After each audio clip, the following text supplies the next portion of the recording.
More often than not, we can be quick to blame someone else for the problems we face. Why can't they notice me more? Be less narrow-minded? Or listen to the words coming out of my mouth?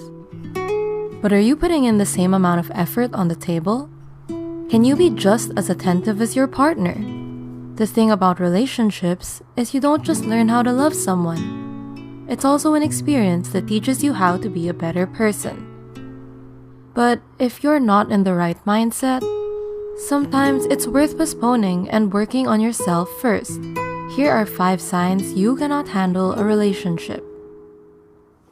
1. You put yourself first before anyone else. It's healthy when you prioritize your health and well-being, but there's a difference between finding balance and just being downright selfish. Clinical professor Srini Pillai believes that selfish lovers often suffer from feeling inadequate. When they show love to someone, even if it's just a little, they start to worry that it'll all be gone in no time. Selfish lovers are deeply troubled because they aren't self-connected. If you take more than you give to your partner, Pillai says it's important to confront your own pain and recognize the areas you need to develop in.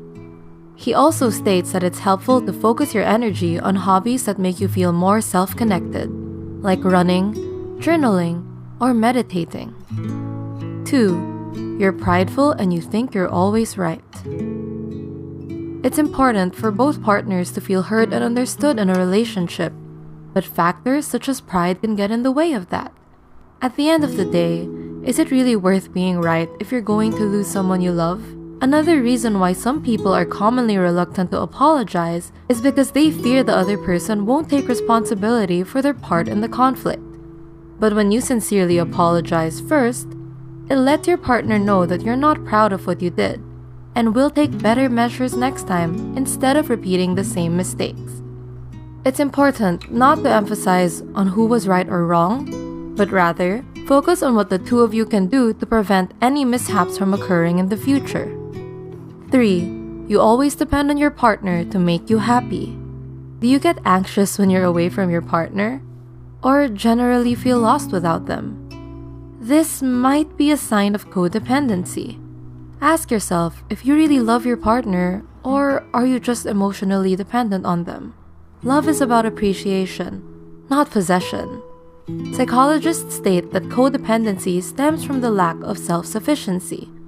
Since codependency is often rooted from your unmet childhood needs, treatment often involves going to therapy, where you can get in touch with the feelings you've buried for so long. As cliché as it sounds, talking things out will ultimately help you get better. Once you confront those deep-rooted insecurities, it also allows you a chance to express them to your partner. That way, the two of you can create a plan that helps your relationship move forward. 4. You expect people to read your mind. Communication is an essential part of making relationships work.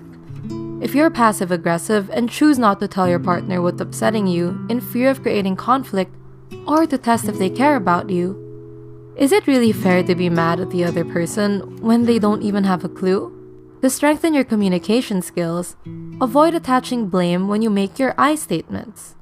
For instance, instead of saying, "I'm upset because you never help me with the chores," you can say, "I'm upset and would appreciate it if you can help me with the chores."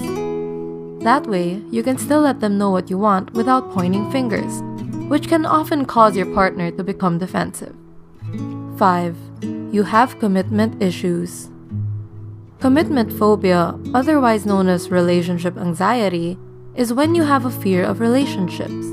If you think you have this, note that it doesn't mean you never want to establish a long-term connection with someone. You do. But your anxieties are getting in the way. Many past events could have caused this, such as witnessing your parents getting a divorce or having an unhealthy romantic relationship. As a result, you might hesitate being vulnerable, scared that the other person will either leave or disappoint you. If this is an ongoing issue, it's best to visit a therapist and get insight on how to manage this phobia while learning techniques that help you practice vulnerability. What are some dating struggles you're going through right now? Let us know and leave a comment down below. Be sure to also subscribe for more helpful content. Thanks for watching!